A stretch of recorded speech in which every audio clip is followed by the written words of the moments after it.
अपराजित मंत्र जिसे कोई जीत नहीं पाया, उस महामंत्र की आराधना करने के लिए सभी महानुभाव अपने मन वाणी का कोई एकाग्र सावधान होकर बैठ जाए और सर्वप्रथम हम अलंकार मंत्र बोलेंगे। इसके लिए आपके लिए भी आत्मा की एक एक प्रदेश से कोई अलंकार मंत्र बोल रहे हैं। मौन किसी को लेना नहीं इस वक्त, जो इस वक्त मौन लेता है उसकी वाणी भी काम नहीं आती। ध्यान रखिए।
ऐसो पंच मोयारो सभ्यो पाप प्रणाशिनो।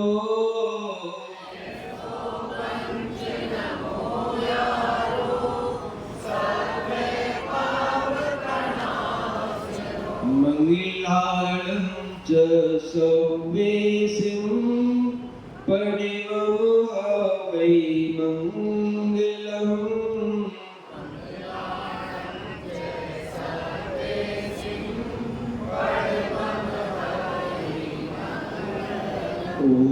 ओंकारमन्दोषयुक्तं नित्यं ध्यायन्ति योगिनः कामं मोक्षं ओंकाराय नमो नमः। अवर्णशब्दघनौघापृच्छाली सकलभूतलबलकलङ्कः मुनिमेरूपास्य तीर्था सरस्वती हरतोरुतान् अज्ञानतिब्राह्मणानां ज्ञानाञ्जनशलाकया चक्षुरुन्मिलितं तस्मै श्रीगुरुवे नमः। श्री परम गुरुवे नमः। श्री परम्पराचार्य गुरुवे नमः। सकल कलश विद्यासगम श्री सांबरवर्धकम धर्म संबंधकम पाप प्रणाशनम पुण्य प्रकाशकम भव्य जीवनः प्रतिबोधिकारकम इदं शास्त्रं शिष्टोपदेश ग्रंथनामधेयम् अस्य मूल ग्रंथकर्तारासि सर्वदेवः तदुत्तर ग्रंथकर्तारासि गणदेवः प्रतिगणदेवः तेषां पुरुषार्थमासाध्याचार्य भगवान् पूज्यपाद स्वामी विरतम श्रोता साप्ताहिका सुबंधु मंगलम भगवान वीरो मंगलम गौतमो गणि मंगलम कुंदकुंदाद्यो जय धर्मोस्तु मंगलम सर्वमंगलमांगल्यं सर्वकल्याणकारकं प्रधानं सर्वधर्माणां जैनं जयतु शासनं जयतु शासनं यस्य स्वयं स्वभावाप्ति रभावे कृत्सर्गकर्मिणः तस्मै संज्ञाय रूपाय नमोस्तु परमात्मने। गुरु प्रातः स्मरणे त्रिकाल वंदने परम पिता परमात्मा पंच परमेष्टि भगवान की आदिम तीर्थंकर आदिम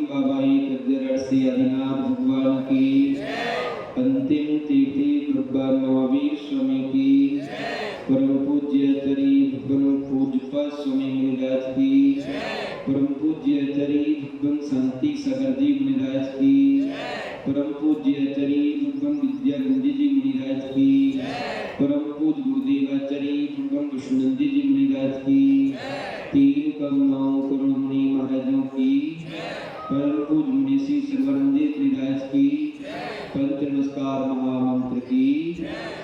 बोले परम पूज्य श्री स्वामीनारायण जी महाराज की जय। बोले परम पूज्य श्री स्वामीनारायण जी महाराज की जय। बोले मुनि संघ की जय। आत्म कल्याण के इच्छुक एवं सुख शांति की इच्छुक यहाँ पर उपस्थित धर्मश्री महात्मा महानुभाव वाचना प्रारंभ करने से पूर्व एवं वाचना सुनने से पूर्व सर्वप्रथम अपनी उन्नति की आधारशिला अपने सौभाग्य की सराहना कर लो और कहीं अपने आप से अंतरात्मा से कहें, धन घड़ी एवं धन दिवस धन जन्म मेरो हो और भाग मेरो उदय हो बरस करो। जिस वाणी में जैन गुरु के दर्शन होते हैं, उस वाणी का रसपान करने का जो अवसर प्राप्त हो रहा है हमें और आपके लिए, ये अपनी परम सौभाग्य की बात है। अन्यथा इस सौभाग्य का सूर्य उदित न होता तो शायद लोग अभी घर पर नाश्ता पानी कर रहे होते, गृहस्थी की कोई काम कर रहे होते। यदि सौभाग्य का सूर्य उदय न होता तो कल का आया हुआ जो भूकंप है अपन पता नहीं कितने लोगों को उठा कर ले जाता है से, और जिंदगी कमाए वे देखी हुई सपने आपके कि ऐसा करेंगे ऐसा करेंगे ऐसा करेंगे, सारी सपने मिट्टी मिल जाती हैं। लेकिन जरूर कोई अपना पुण्य तीर्थ है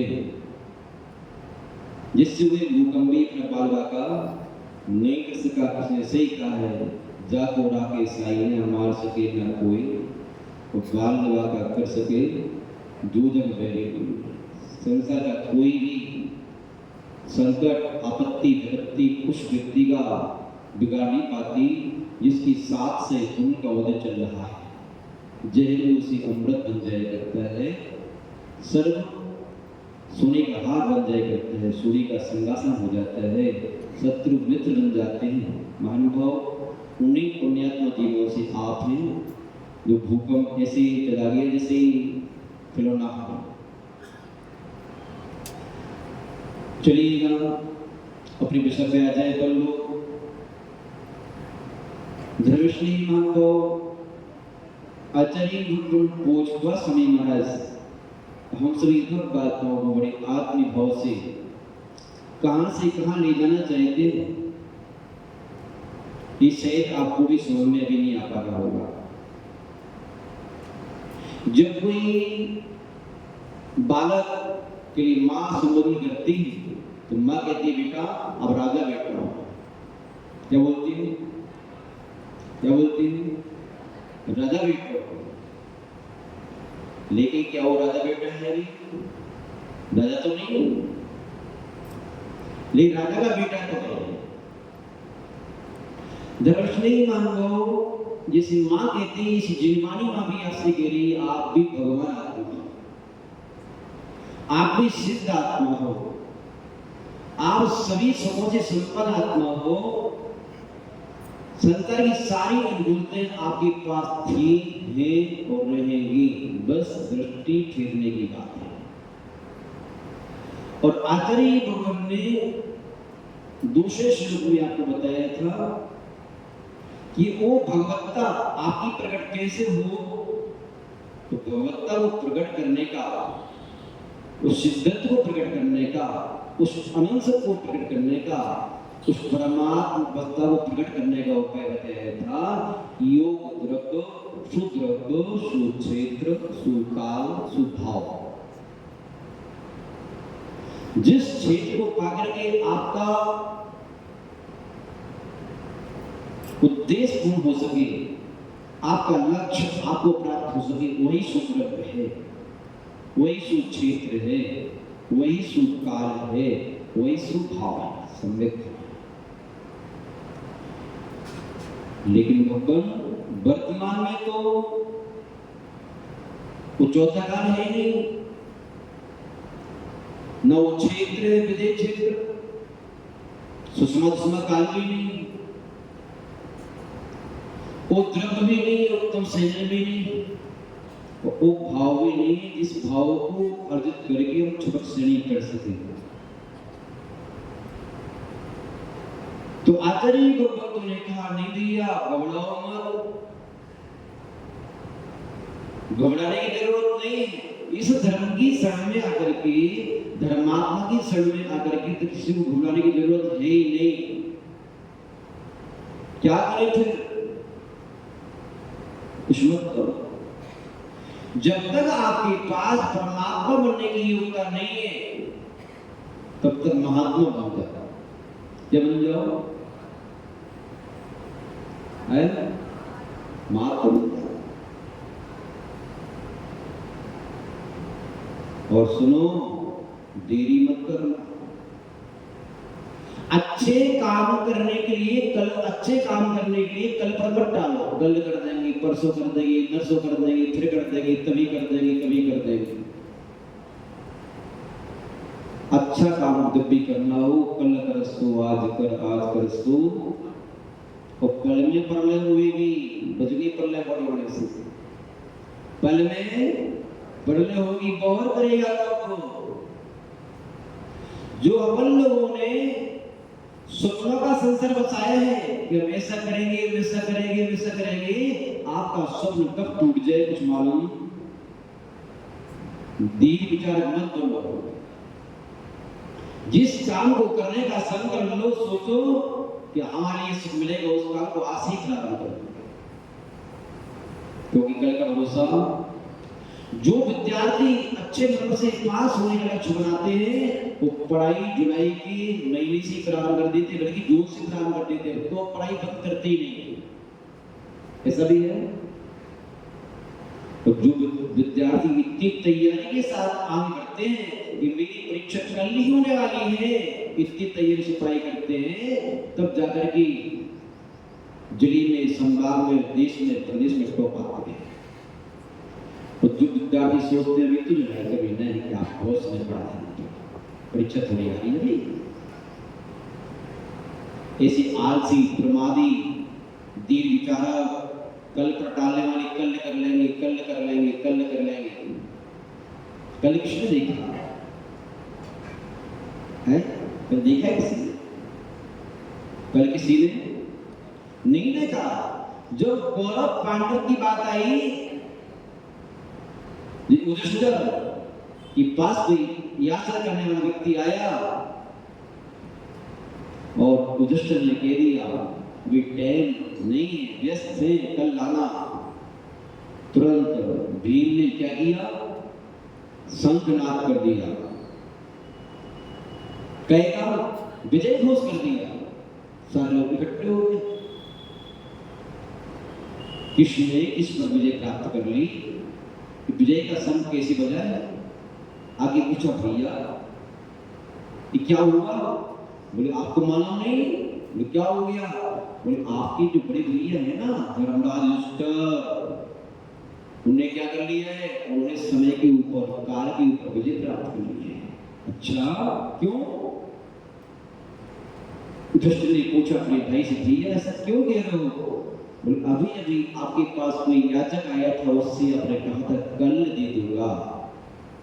इसका तात्पर्य कल तक आप भी रहोगे, आपको मालूम है। वो कल तक वो भी लेने वाला रहेगा। धर्मश्री महान भाव युधिष्ठिर को अपनी अज्ञानता पर मुस्कुराना तो सही, मेरे भाई ने मेरे सही दिशा निर्देश दिया है, कल का क्या भरोसा। उसी वक्त याचक को बुला करके और सीधी हाथ का कड़ा डेढ़ हाथ से देना प्रारंभ कर दिया। छोटे भाई जो अर्जुन भी नकुल सहदेव सब के सब हंस पड़े, तालियां पीटने लगी। क्या हो गया भैया? धर्मराज युधिष्ठिर पिता तुल मेरी अग्रज, आपको हम बहुत बड़ा ज्ञानी समझते हैं, लेकिन आज आपके माध्यम से अज्ञानतापूर्ण कृत्यों को देख कर हंसी आ रही है। बोले क्या? दान कभी टेढ़े हाथ से नहीं दिया जाता। क्या? दान कभी बाएं हाथ से नहीं दिया जाता। दान तब भी दिया जाता है, दाएं से दिया जाता है और दोनों हाथ से दिया जाता है, हाथ लगा करके, क्योंकि एक हाथ से जो दान देता है उसका पुण्य क्षीण हो जाता है। एक हाथ से जो भगवान के गुरुओं के पैर छूता है उसके पुण्य क्षीण हो जाता है। इसलिए नमस्कार करने की पद्धति बताई है, दोनों हाथ जोड़ करके आवर्त करके 3 बार प्रणाम करना, दूर से अपने आराध्य के नजदीक आकर के प्रणाम करना आसान होने का भय रहता है। इसलिए कभी भगवान के पास जाकर के, गुरु के पास जाकर के नहीं। धर्मश्री महानुभाव, काल का भरोसा नहीं, कल करस्तु आज कर, आज करस्तु कल। जो विद्वान लोग होते हैं उनके लिए जल्दी काम कर लेना चाहिए। आचार्य भगवान अमोघ वर्ष महाराज हुए, जिन्होंने कृष्णोत्तर रत्नमालिका नाम का एक ग्रंथ लिखा। शायद आपने पढ़ा होगा, नहीं पढ़ा होगा तो पढ़ लेना। 35-36 श्लोक उसमें है, और जो पढ़ने की उसको उसके अध्ययन की इच्छा रखते हैं, जिज्ञासा रखते हैं, तो उनके लिए भी हम 10-15 मिनट का समय निकाल सकते हैं। एक श्लोक एक दिन लर्न करोगे तो 35 दिन में पूरा ग्रंथ तैयार हो जाएगा। एक ही कौन से घर करता है? नहीं करता। धर्मश्री मानव आचार्य भगवान अमोघ वर्ष महाराज उस ग्रंथ में कहते हैं, हाथ जोड़, त्वरतम किम कर्तव्यम विदुषाम संसार संसदि छेदम किम मोक्षम बीजम सम्यक् ज्ञानम क्रिया सेतम। इस ग्रंथ की विशेषता है, उसी श्लोक में प्रश्न किए आचार्य महाराज ने और उसी श्लोक को उत्तर दिया है। इसलिए इस ग्रंथ का नाम पड़ा प्रश्नोत्तर रत्नमाला। प्रश्नोत्तर रत्नमाला, प्रश्न उत्तरों की माला। 35 गुरुओं की माला है। 35-36 होगी कंफर्म का नहीं, हमारे लिए 1-2 का अंतर हो सकता है। वो ग्रंथ आप अवश्य पढ़ना, वो ग्रंथ वाचना करने योग्य है, हम लोगों के परम उपयोगी है, अमृत समूह। आचार्य भगवान कह रहे त्वरतम किम कर्तव्यम विदुषाम, विद्वान लोगों को तुरंत ही क्या करना चाहिए? तुरंत का तात्पर्य शीघ्र, एक पल का विलंब नहीं करना। क्या करना चाहिए? तो आचार्य भगवान कह रहे हैं संसार संसदि छेदम। क्या करना चाहिए? संसार की संतति का छेद करने के लिए व्रतों को धारण करना चाहिए। किसको? विदुषाम, विद्वानों को, बुद्धिमानों को, बुद्धुमानों को नहीं। जो बुद्धिमान होते हैं वह तो आज कर लेंगे, कल कर लेंगे, परसों कर लेंगे, आज अनुकूलता ये नहीं है, परसों ये नहीं है, नसों ये नहीं है। ध्यान रखना, जीवन की अंतिम क्षण तक 2-4 प्रतिकूलताएं तो आपकी बनी ही रहेगी, गारंटी लिख लेना पुष्टान पर। हर तरह की अनुकूलता चक्रवर्तियों की भी नहीं बनी, जब उसका भी रावण भी अंत में गया, उसको भी अधूरे काम रह गए। जो स्वच्छंदाधिपति की अनुकूलता पूर्णता नहीं बन पाती, तो हमारी और आपकी अनुकूलता कैसे बनेगी? बन पाएगी?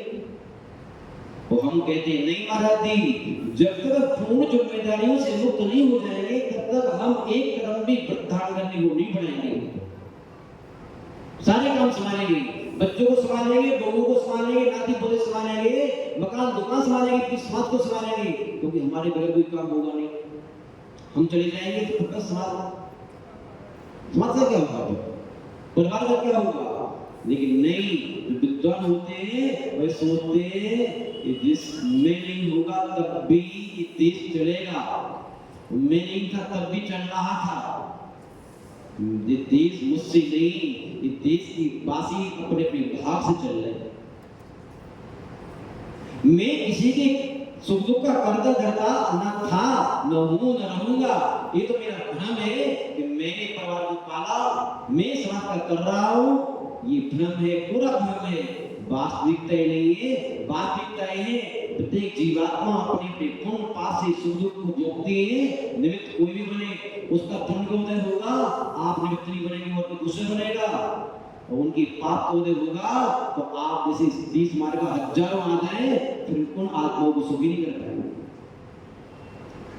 ये मीरा माने के व्यक्तियों का तीव्र पुण्य था, जो हमारी सुशील जी अपनी कमेटी को लेकर के आचार्य वसुंधरी मुनिराज की पावन चरणों में प्रार्थना की और उनकी मंगल आशीर्वाद से आप सभी की मांगली भावना से 3 साल उन्होंने के बिठा दिया और हम आपकी सुख में निमित्त बन पा रहे हैं और आप हमारा लाभ ले पा रहे हो।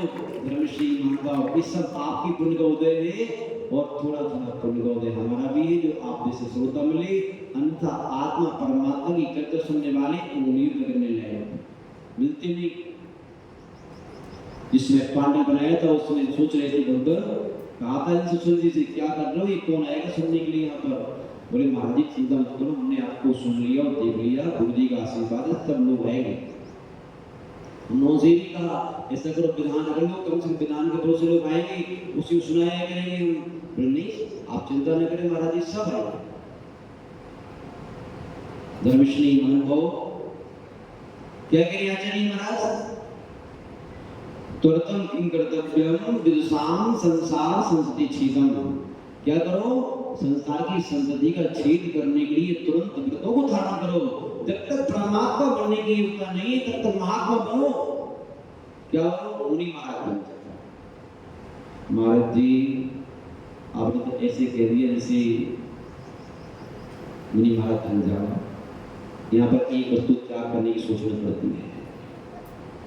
चाय का त्याग कर दो नहीं होती, तकिया का त्याग कर दो नहीं होता, साबुन का त्याग कर दो नहीं होता है, नहीं होता, होते नहीं महाराज। तो आप इतनी बड़ी बात कर रहे हो, कोई बात नहीं, मुनि महाराज नहीं बन पा रहे हो, मत बनो, पहले महाराज बन जाओ, लंगोटी पहन मिल जाएगी, दिगंबर धारण नहीं करना पड़ेगा, शर्म आती है आपको। और एलग जी भी नहीं बन पा रहे हो महाराज जी, एलग अवस्था में भी तो किशोर करना पड़ते हैं, अनबारी है, किशोर कौन उखाड़ेगा एक बाल, एक उखड़ जाते हैं, अपने आंसू आ जाते हैं, नहीं आ जाते, पैदल बिहार करना पड़ता है। तो क्या करो, छुल्ले के जीवन जाओ, दुपट्टा मिल जाएगा और छुल्ले जी को भी किशोर करने की छूट होती आगम में नहीं होती। किशोर मत करना, दुपट्टा पहन लेना महाराज जी, दुपट्टा तो पहन ले, लेकिन एक टेम मुझे मिलता है, दूसरे टेम का नाम नहीं लेगा कोई, कट सूख जाएगा।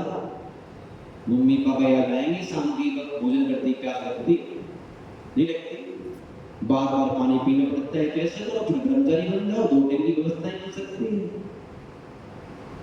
आप भले जाओ महाराज जी, 2 टाइम तो ठीक ठाक है, घर कौन छोड़ेगा, हम जाएंगे घर पूरा बर्बाद हो जाएगा। घर की बर्बादी की चिंता कर लो या अपनी आत्मा की बर्बादी की चिंता कर लो।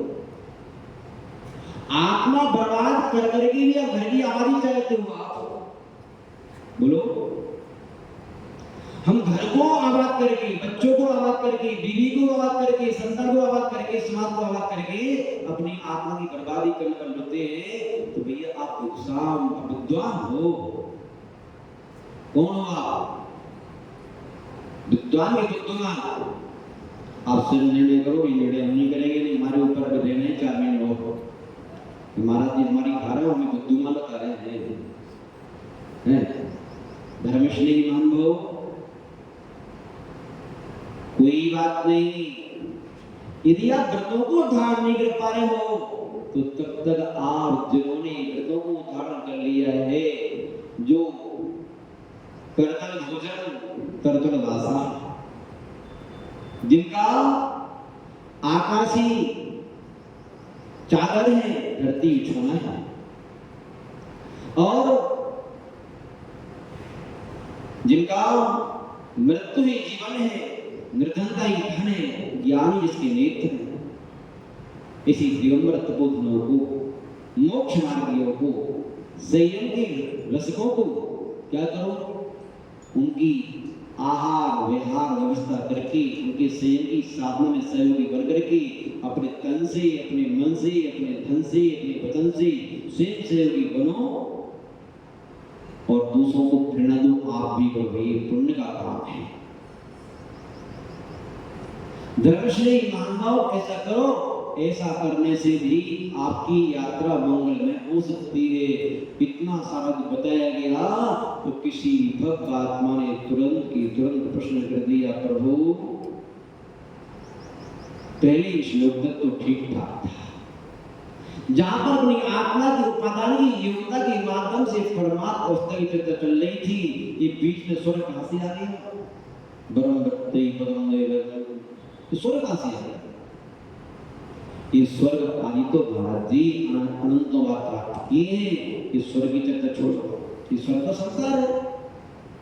स्वर्ग क्या है? जो पढ़े लिखे अध्यात्म योगी, जो समय सारे को लेकर के अपने आप को आत्मा परमात्मा की चर्चा करने में चल नहीं रहते हैं, करना धरना कुछ नहीं है। उन अध्यात्म योगी ने सत्य ज्ञान के बल पर कहना प्रारंभ कर दिया, कहां तुम चर्चा पढ़ रहे हो? ये स्वर्ग तो संसार है, ये पुण्य तो कर्म है। पुण्य तो सोने की बेड़ी है, वो लोहे की बेड़ी है, ये तो बेड़ी बंधन में डाल रही है। नहीं, धर्मश्री महानुभाव, ये बात कहां बिगड़ रही है? उसने को कह रहा है बालक, क्या कह रहे हैं? अभी तक तो ठीक था, इस मामला कहां बिगड़ रहा है? भैया मामला नहीं बिगड़ रहा, तुम्हारी बुद्धि बिगड़ रही है। क्या आचार्य भगवान मामले को बनाने वाले हैं, मामले को बिगाड़ने वाले नहीं है। आपकी बुद्धि बिगड़ रही है, बुद्धि को संभालो, बुद्धि को आप जिनमानी के अनुसार चलाओ, जिनमानी को अपनी बुद्धि के अनुसार मत चलाओ। क्या धर्मश्री महानुभाव, आचार्य भगवान यहाँ आपके क्या करने जा रहे हैं? ब्रह्मवृत्तै पदम देवम, ये व्रतों को धारण करना हर हाल में आपके लिए लाभकारक है। ब्रह्म क्या कह दिया? ब्रह्म यानी कि श्रेष्ठ, और आपकी योग्यता जितनी हो उतना व्रत धारण कर लो। ये तो कहा नहीं कि मुनि बन जाओ, मुनि बन जाओ, केले बन जाओ, चुंडक बन जाओ, प्रतिमाधारी बन जाओ, और ये भी धारण न कर सको तो आप उस 15 साल वीर से गए तो हो नहीं, याद है? बोलो नहीं यार, भूल गए हो आप। शक्ति नहीं है, शक्ति नहीं है, शक्ति नहीं है, इतने बड़े छुईया हो गए नहीं, स्वीकार करो। आप संसार के कामों के लिए बहादुर बन जाते हो, धन खर्च करने के लिए, समय खर्च करने के लिए, शारीरिक परिश्रम के लिए, विषय कसाई की दृष्टि के लिए बहादुर बन जाते हो, अमीर बन जाते हो, साहूकार बन जाते हो। नहीं, धर्म कर्म की बात जहां आती है उसमें शक्ति नहीं मारती, शक्ति नहीं। शरीर की सुरक्षा के लिए लाखों रुपए निकलते हैं, शरीर की सुरक्षा के लिए आप 5-5, 7-7 किलोमीटर की दौड़ लगाते हो, शरीर की सुरक्षा के लिए कड़वी औषधि खाते हो, शरीर की सुरक्षा के लिए नमक का, घी का और मीठी का त्याग करते हो, शरीर की सुरक्षा के लिए आप रूखा सूखा कागज की मुस्कुराते हो। लेकिन जहां शरीर की सुरक्षा की बात आती है, शरीर की सुरक्षा की बात आती है, वहां शक्ति छल है कि नहीं है? बताओ, ये छल किसके साथ है? बताओ, स्वयं के साथ। स्वयं को छुड़ोगे तो आपको कौन बचाएगा? अपनी शक्ति को उजागर करो, दृष्टि को निर्मल बनाओ। आज अपना जैन धर्म इतना सुलझा हुआ धर्म है, किसी के लिए नियम संयम थोपा नहीं है। उसमें एक है कीरे सत्य प्रमाण, सत्य बिना श्रद्धा करें। जब सत्य तम कीरे जब सत्य ते सत्गणम सत्य मानो जीवो पावई अधर्म ठाना। ये कहा है आचार्य भगवतों ने, जितनी शक्ति उतना करो, जितनी नहीं कर पा रहे हो श्रद्धा रखो। कोई भी अगर अमर पद को प्राप्त कर लेता है, परमात्मा बनने की शक्ति नहीं है, महात्मा बनने की शक्ति है, महात्मा बन जाओ। महात्मा बनने की शक्ति नहीं है तो अंतरात्मा बन जाओ, उत्तर अंतरात्मा, मध्य अंतरात्मा बन जाओ, जगन अंतरात्मा बन जाओ। बहिरात्मा के गड्ढे से खोलो।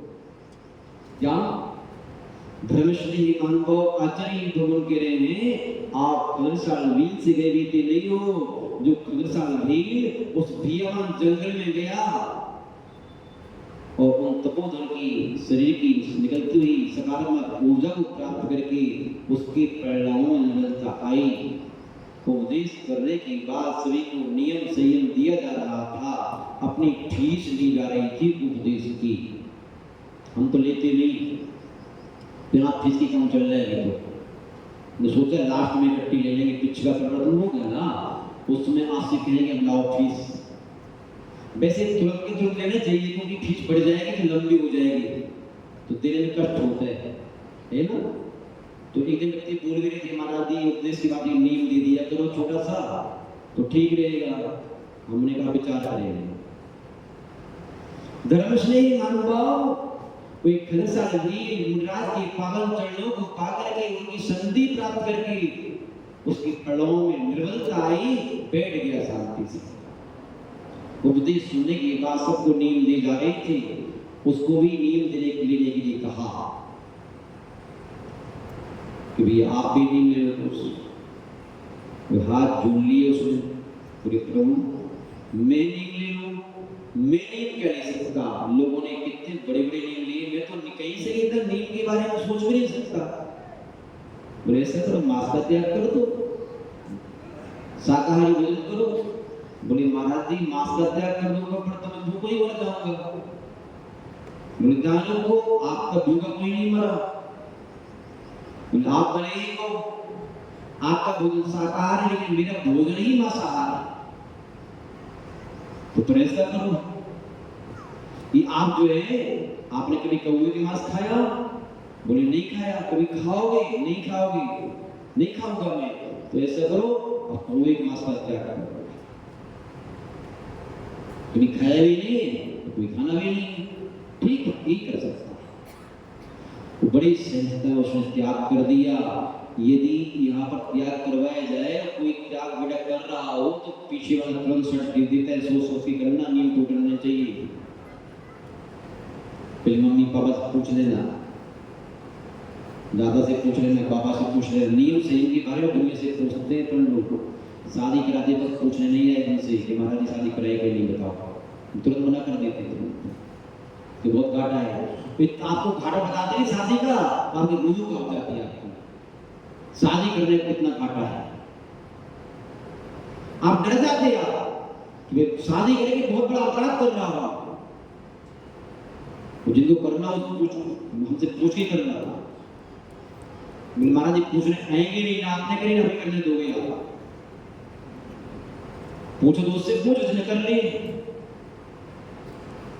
धर्म से ईमान भाव हुआ क्या कि जो है उसने कौवे के पास का त्याग कर दिया। लेकिन एक ध्यान रखना, जो व्यक्ति एक नियम भी लेता है, नियम छोटे बड़े नहीं होते। नियम छोटे बड़े ये दिमाग में बात रख लेना।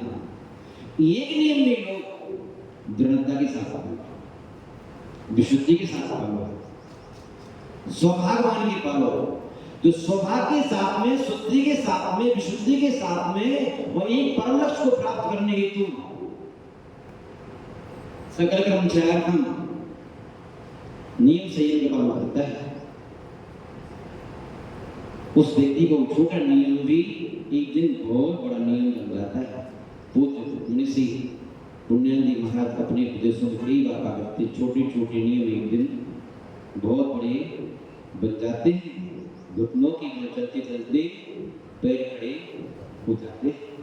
धर्मश्री महानुभाव नियम ले लिया, उसने पालन कर रहा था।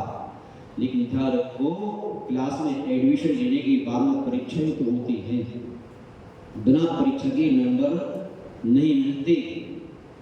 जब आपने आलू प्याज का त्याग नहीं किया था उसमें आपको कोई दिक्कत नहीं होती थी, और त्याग कर दिया तो फिर उसकी बहुत ज्यादा जाती है। आपसे कहा जाए कि आज आप जो है गुजरे के वक्त टमाटर की याद नहीं कर रहा तो फिर क्या होगा है? वही याद आएगा। ऐसे ही जब तक आलू प्याज का त्याग नहीं था, कई बार आलू प्याज नहीं भी मिलते थे, फिर महसूस नहीं होता था। जिस दिन से त्याग करें तो बस समोसे समोसे दिखते, पानी बरसाने चिप्से दिखती, पैकेट दिखती, और आपको अभ्यास हो गया। बच्चों से पूछो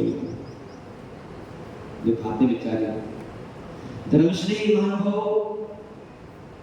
उसने त्याग कर दिया। त्याग करने के बाद में परीक्षा हुई। क्या परीक्षा हुई? अस्वस्थ हो गए, बीमार हो गए। उसका संकल्प था प्राण निकल जाए लेकिन नहीं टूटूंगा। वेद ने कहा कि आप तो कौवे का मांस खाना है, तब ठीक हो गई। नहीं, अपनी मृत्यु सामने रखी। उसने कहा मृत्यु को स्वीकार कर लूंगा, मैं नहीं टूटूंगा, क्योंकि नियम में नहीं सर्वस्व।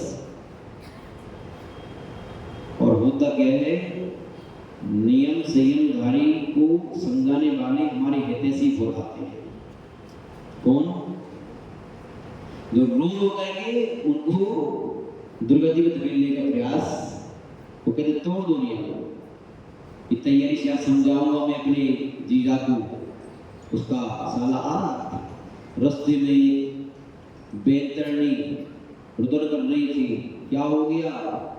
बोले आप जैसे समझाने जा रहे हो ना, वो नियम संयम के प्रभाव से वो मेरा देव बनेगा। तो यदि आपने समझा दिया, उसने नियम तोड़ दिया तो फिर उसकी दुर्गति हो जाएगी, मेरा देव नहीं बन पाएगा। इसलिए मैं अपनी पति की वियोग की आशंका से रुदन कर रहा हूँ। अच्छा, ऐसी बात है। इस बात को सोच करके आगे बढ़ा, पहुंचा वहां, विचार तो आया कि इसमें मांसाहार करने वाला व्यक्ति देव बन सकता है एक नियम से, तब तो व्रत तो है, व्रत सुरक्षा करने वाला है। महानुभाव आगे बढ़ा, वहां जाके कहा कि भाई ऐसा करो, इस मांस का जो आपने त्याग कर रखे कौवे के मांस का खा लो, प्रायश्चित दे लेना, अब ऐसा कर लेना, वैसा कर लेना, प्राण बची सो लाख रुपए। बोलते नहीं, जान बची सो लाख रुपए। जब प्राण निकल जाएगी फिर क्या करोगे? बोले कुछ भी हो जाए, मैं उन प्राणों का क्या करूंगा जिसमें नियम संयम नहीं। क्योंकि आचार्य भगवंतों ने कहा बगैर नियम संयम के तो प्राणी का जीवन ऐसे ही है जैसे बकरी के गले में लटके हुए दो थन। देखे कभी? नहीं देखे। बोले हमारी बकरी नहीं देखी हमने, थन कैसा देखेंगे? आज के बच्चों को बकरी, गाय, भैंस, उखली, चुगली जो पहले के साधन होते थे देखने नहीं मिलते। महान भाव, बकरी के गले में तो थन होते हैं, उनसे दूध नहीं निकलता, देखने में आते हैं मां। जैसे थन किसी काम के लिए होती, ऐसी जिस मनुष्य प्रेम को पा करके, जैन को पा करके, पांचों इंद्रियों की प्रफुल्लता प्राप्त करके, दुनिया भर का ज्ञान अर्जन करके, यदि आप अपने जीवन में छोटे मोटे नियमों को धारण नहीं कर पा रहे हो, छोटे मोटे व्रत नहीं ले पा रहे हो, और अपने आप को गृहस्थ धर्म का पालन करने में सक्षम नहीं हो, तो ध्यान रखना, आप तारीफ करते रहना मात्र। महाराज जी दुर्लभ प्रयोग को प्राप्त किया है, दुर्लभ प्रयोग को प्राप्त किया है, दुर्लभ प्रयोग को प्राप्त किया है। इस दुर्लभ प्रयोग से क्या भला होने वाला है आपका? आचार्य भगवंत जी कह रहे हैं कि निरिया, उसने कह दिया तो उदृढ़ रहा, तो उसकी बात की पुष्टि कर दी। हाँ, रास्ते में आया था, उस पैंतर ने उसका रोता हुआ देखा, वो ऐसा बोल रही थी कि ये मेरा पति बनेगा, देव बनेगा। उसने सोचा सदृशा भीले मुझ पापी मांसाहारी पूरे जीवन भर मांस खाया, इतना पाप किया, इतना पाप करने वाले व्यक्ति के लिए मात्र एक छोटे से त्याग के बल पर मैं देवगति प्राप्त कर सकता हूँ। यदि मैं सब प्रकार की मांस का त्याग कर दूं तो मेरा कितना लाभ हो जाएगा। महान परिणाम निमलता आ गई, कसाई बंद हो गई, और व्रतों के प्रति आस्था, श्रद्धा, समर्पण बढ़ गया, और श्रद्धा, आस्था, स्वर्ण के साथ में, शुद्धि के साथ में, विशुद्धि के साथ में आत्मस्थ होकर के उसने क्या किया, सभी प्रकार के मांस का त्याग कर दिया। भले मैं मरूं तो अभी मर जाऊं, मरने की परवाह नहीं है। प्राणी जन्म लेता है मरने के लिए ही जीता है। कोई ऐसा नहीं है कोई अमर होकर इस पृथ्वी पर नहीं आया। जो व्रतों को धारण नहीं करते क्या वो अमर रहते हैं क्या? आप महाव्रती नहीं बने, शुद्धों में जीरो तो आप मरोगे नहीं, आप बीमार नहीं पड़ते। देखा जाता है कि अप्रति प्राणी सुबह से शाम तक बिना मरे तक खा रहे हैं, पी रहे हैं, सो रहे हैं, वो व्यक्ति ज्यादा बीमार है। जबकि साधु संत कम बीमार मिलेंगे। क्यों? क्योंकि व्रत हर दृष्टि से, शारीरिक दृष्टि से, मानसिक दृष्टि से, पारिवारिक दृष्टि से, सामाजिक दृष्टि से और परमार्थ की दृष्टि से, हर दृष्टि से परम कैसा है? कैसा है? उत्तम है। अपनी बुद्धि को किनारे करके हमारी बात मान जाओ, फायदे होंगे। उसने त्याग कर दिया, क्या हुआ? कर्मों का, पुण्य कर्म का उत्कर्षण हो गया। क्या हो गया? क्या हो गया? उत्कर्षण। कर्म सिद्धांत की क्लास लगती है दोपहर में, तो सबको पढ़ना चाहिए। हम आचरण का पालन तो बहुत करते हैं, कौन से आचरण को कितने तीव्र अनुराग से करते हैं, मंद अनुराग से करते हैं, कैसे करते हैं, उसका फल क्या होगा, वो कर्म सिद्धांत में समझोगे तो आपके लिए बहुत सुविधा हो सकती है। पुण्य अर्जन करने में कम करके ज्यादा पा सकते होगा। महान भाव कर्मों का उत्कर्षण हुआ और दूसरे स्वर्ग का देव बन गया। जब उसका साला लौट के फिर जा रहा था, अपने साले के दहेज संस्कार करके मृत्यु हो गई और जा रहा था तो अभी वैतरणी हो गई थी। क्या हुआ? हुआ कुछ नहीं। आपने यहाँ की कथा उसको सुना दी, उसकी आस्था श्रद्धा व्रतों पर और बढ़ी, उस सभी प्रकार की मांस का त्याग कर दिया। उस सुबह मेरा पति तो नहीं बना, दूसरे स्वर्ग में देव कर गया। देखो व्रतों से शरीर उन्नति होती है। जैसे जैसे व्रत बढ़ते जाते हैं, व्रत का तात्पर्य पांचों पापों से जैसी वृद्धि बढ़ती है वैसे वैसे आत्म उन्नति होती जाती है। हर तरीके से पुण्य की वृद्धि होती है। महान भाव कहने का तात्पर्य है, आचार्य ढूंढ के रहे कोई देख बना, वो वहां से आकर के कौन बना मालूम? वो एक हमारा सैनिक। कौन बना? हमारा सैनिक, जो अगली चुप्पी नरक की यात्रा कर रहा है। 84,000 वर्ष की आयु को लेकर के प्रथम नरक में दुखों को भोग रहा है, लेकिन वही जीव उस नरक से निकलेगा आने वाली चौथी काल में 84,000 वर्ष बाद, क्योंकि 21,000 वर्ष आपकी जो है ये निकलने वाले हैं। 21,000 वर्ष आपकी जो है छठवें काल की आएंगे, फिर दोबारा छठवां काल आएगा, फिर पंचम काल आएगा, फिर चौथा काल आएगा। ऐसे 84,000 वर्ष बाद क्या होगा? वह इस भरत क्षेत्र का प्रथम तीर्थंकर, कौन नाम क्या है? महापद। महापद नाम के तीर्थंकर होंगे। बताओ सही, एक छोटे से व्रत ने उस आत्मा को तीर्थंकर पद से विभूषित करने में कार्यकारी बन गया। धर्म से महान भाव, इसलिए भारत को आचार्य भगवान पूजपा स्वामी महाराज स्टोकेस में आपको यही तो कह रहे हैं कि परम वृत्ति पदम देवम। जब तक परमात्मा अवस्था की प्राप्त करनी हो, आपकी आत्मा की उपादान की योग्यता नहीं है, तब तक महात्मा बनने का प्रयास करो। महात्मा नहीं बन पा रहे हो तो छोटे मोटे व्रतों को धारण करके प्रति बन जाओ, देश प्रति बन जाओ। उपदेश प्रति बन करके पापों से तृप्त होकर के यात्रा करो तो क्या होगा? स्वर्ग आदि प्राप्त हो जाएगी। वहां जाकर के आपको व्यक्ति ने कहा पुण्य तो पाप बोलते पुण्य सोने की बेड़ी, पाप लोहे की बेड़ी, भली मानस। इस बात को सुनते आचार्य भगवान उनको देखने समय सरार ने बहुत अच्छी उदाहरण दिया है। इष्टोपदेश कराने बैठे हैं आपको। इष्टोपदेश लघु समय सार है, आपको इस बात का एहसास नहीं होगा। एक बहुत बड़ा विषय लेके बैठे होगा, लघु समय सार की उपस को दी जाती है और समय सार से कम नहीं। आचार्य भगवान कुंदकुंद देव ने एक बड़ी उदाहरण दिया और पुण्य पाप को समझाने के लिए। क्या दिया? एक शूद्र के दो बेटे। किसके बेटे? बोलो, इतने सारे लोग हो, आवाज नहीं आ रही। शूद्र के दो बेटे। जन्म होते ही साथ वो बेटे एक को ले लिया ब्राह्मण, एक को ले लिया शूद्र। पालन पोषण किया, बड़े हो गए। जो ब्राह्मण के बड़ा था वही वाला संस्कार हुआ, अहिंसा का पालन करने वाला, अनुव्रत को धारण करने वाला, देश शासन का परम भक्त, विनम्रता, सरलता, सहजता, सादगी के साथ जीने वाला। उसकी दिनचर्या को देख करके लोग गदगद तारीफ की करके ढूंढ रही सुना। और एक बेटा क्या हुआ? शूद्र पैदा हुआ। उसे क्या कहेंगे आप? शूद्र का बेटा। आम व्यक्तियों के बीच में उसके आचरण को देख करके लोग कह रहे हैं ये ब्राह्मण का बेटा है। क्या कहेंगे? किसका बेटा है? उसे क्या कहोगे? शूद्र का बेटा है। ध्यान रखो, आचरण की दृष्टि से, संयोग की दृष्टि से तो एक शूद्र का है, एक जो है ब्राह्मण का है। लेकिन जन्म की दृष्टि से देखोगे तो दोनों बेटे किसके हैं?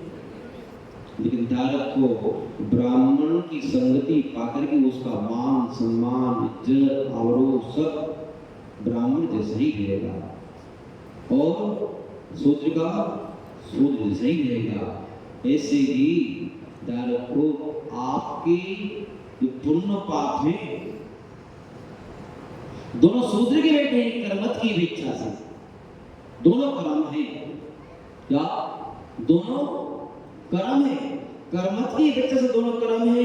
लेकिन एक शुभ की संगति में है। किसकी संगति में?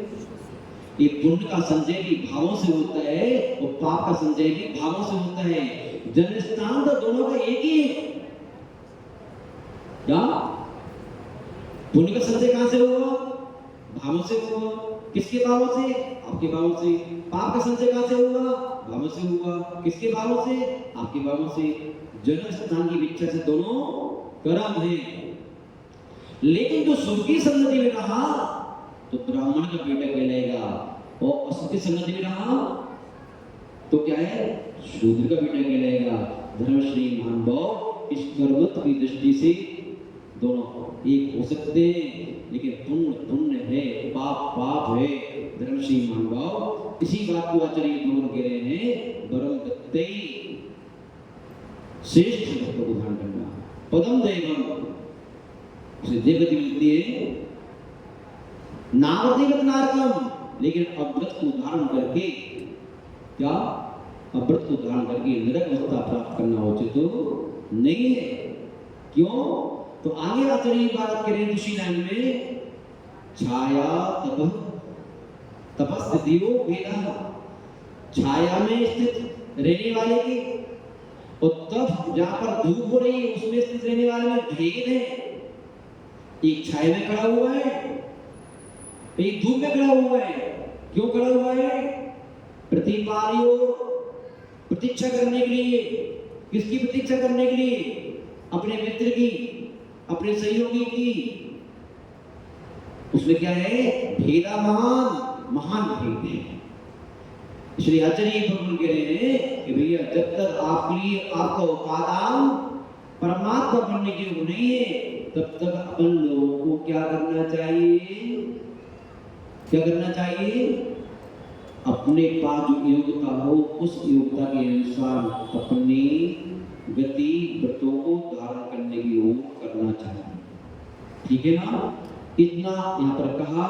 समय अब तो हो चुका है, श्लोक पढ़ने का भी टाइम शायद नहीं है, फिर भी श्लोक का उच्चारण तो कर ही लेते हैं। नहीं आप कहोगे महाराज आप तो आपने श्लोक दूसरा किए ही नहीं, ये तो नहीं कह सकते आप। एक श्लोक तो किया है कि नहीं? तो उसको पढ़ लेते हैं। यत्र भावः शिवं दत्ते धौ किए दूर वर्तिनी यो नयत्यास्वव्योतिम् क्रोशार्थी किं ससीदति पढ़ी।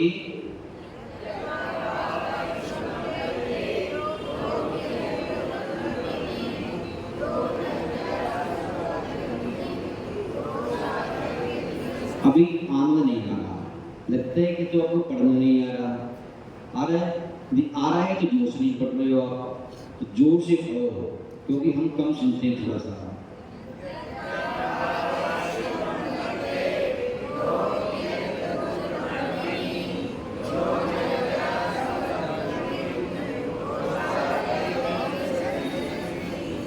बहुत सुंदर।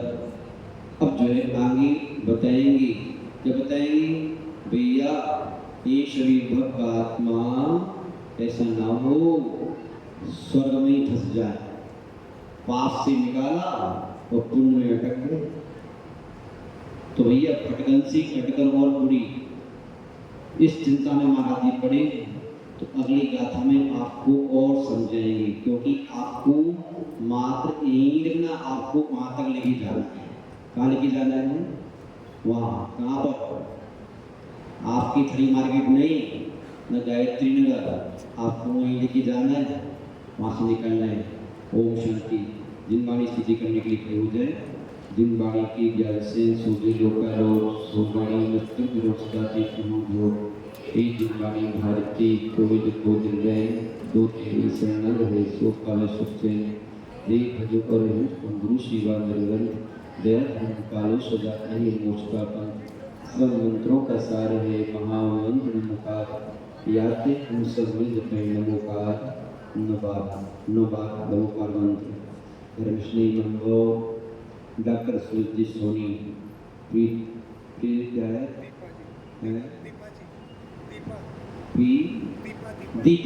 दीपा जी सोनी ने आज की धर्मसभा की मुख्य श्रोता बनकर के दीप प्रज्वलित करके चित्त का अनावरण करके साथ बैठ करके पाप चल करके इसे महान अवसर को प्राप्त किया। इस पुण्य की बंदी इनके जीवन में इनका तन स्वस्थ रहे, मन स्वस्थ रहे, परिवार स्वस्थ रहे, व्यापार स्वस्थ रहे और इनके अंदर वो योग प्राप्त हो जैसे यहाँ बैठे हैं साक्षात सोच में भी मुक्त श्रोता बनकर के बैठने का अवसर प्राप्त हो। ओम शांति। आपको बहुत बहुत आशीर्वाद आप सभी के भी। आज आपका नियम है, जो कहा था लोगों ने, आज आपको ऐसा करना है कि हो सके तो आपका कर्म ही जो होगा, फिर भी सावन का सर्व सावन का उपयोग करना। आज की दिन कल तक क्या करना? सर्व सावन का उपयोग मत करना। इतना था, वही बात है। अभी दो तीन बार बात है। स्वाध्याय मंडल के बैनर से निवेदन है कि ऊपर आ जाए। अच्छा, स्वाध्याय मंडल की जनता है, उसके बैनर का प्रमोशन करना है लोगों को, आ जाए तो और प्रमोशन करना। सभी को सादर जय जनेन्द्र। बोलिए परम पूज्य आचार्य ध्रुवश्री वसुनंद जी महामुनि राज की, समस्त मुनि संत की। देखिए आपको ज्ञात होगा हमारे यहाँ मानसरोवर संभाग के जो भी पांचों मंदिर है उसका एक सामूहिक स्वाध्याय मंडल यहाँ पर बना हुआ है। वैसे तो ये पूरे जयपुर में है, श्री दिगंबर जैन स्वाध्याय मंडल जयपुर राजस्थान के नाम से है, जहाँ पर यह स्वाध्याय मंडल समय समय पर प्रश्नोत्तरी के माध्यम से, धार्मिक यात्राओं के माध्यम से धर्म की प्रभावना करते रहते हैं। और साथ ही चाहे कोई शुक्ल पंचमी का पावन पर्व हो, चाहे वीर शासन जयंती हो, समय समय पर धर्म की प्रभावना के लिए कार्य करते रहते हैं। और हमारे बीच में भी हमारे इस स्वाध्याय मंडल के संरक्षक अध्यक्ष महोदय सभी यहाँ पर अभी उपस्थित हैं। और अभी हम अगले इस रविवार को हम जाजीरामपुरा धार्मिक यात्रा पर हम सभी पांचों मंदिर मिलकर यात्रा पे जा रहे हैं। तो उसके लिए सभी महाराज जी का आशीर्वाद प्राप्त करेंगे, जिससे हमारी यात्रा सफल हो।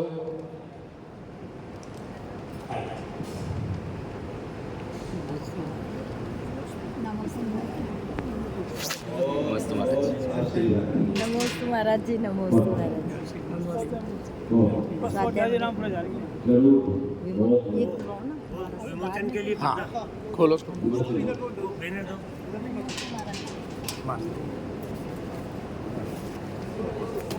उल्टा है। महाराज जी मंडल से समय समय पर प्रश्नोत्तरी जैसे कि अभी पद्म पुराण आदि की प्रश्नोत्तरी के माध्यम से सभी लोगों से निवेदन है, एक बार ताली बजाकर उत्साहवर्धन करें। मानव भाव ये स्वाध्याय मंडल 5 वर्षों से चल रहा है और विभिन्न कार्यक्रम के माध्यम से हम आपकी सेवा में हैं। आपसे कर्मठ निवेदन है, इस सुविधा का लाभ उठाइए, स्वाध्याय में प्रवर्तित होइए, जिससे समाज को कुछ मिले। इसी के साथ मैं आपसे पुनः निवेदन कर रहा हूँ कि स्वाध्याय मंडल के सदस्य बनकर के लाभ प्राप्त करें। कल हम लोग पहली राउंड पर जा रहे हैं, इसीलिए वह विचार गोष्ठी भी संपन्न होगी। आप सबका महाराज जी का आशीर्वाद प्राप्त है, प्राप्त होगा और हमारी यात्रा सफल होगी। इसी भावना के साथ आज हम आपके समक्ष उपस्थित हैं। अब सब मिलकर अर्घ चढ़ाएंगे।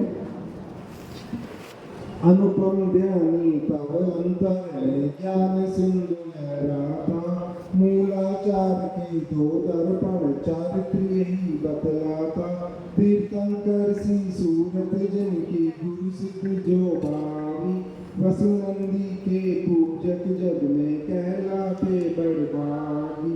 ओम गुरु आचार्य श्री वसुनंद मुनीन्द्राय नमः। अनर्घ्य पत्रार्थ अर्घ्य निरूपणति स्वाहा।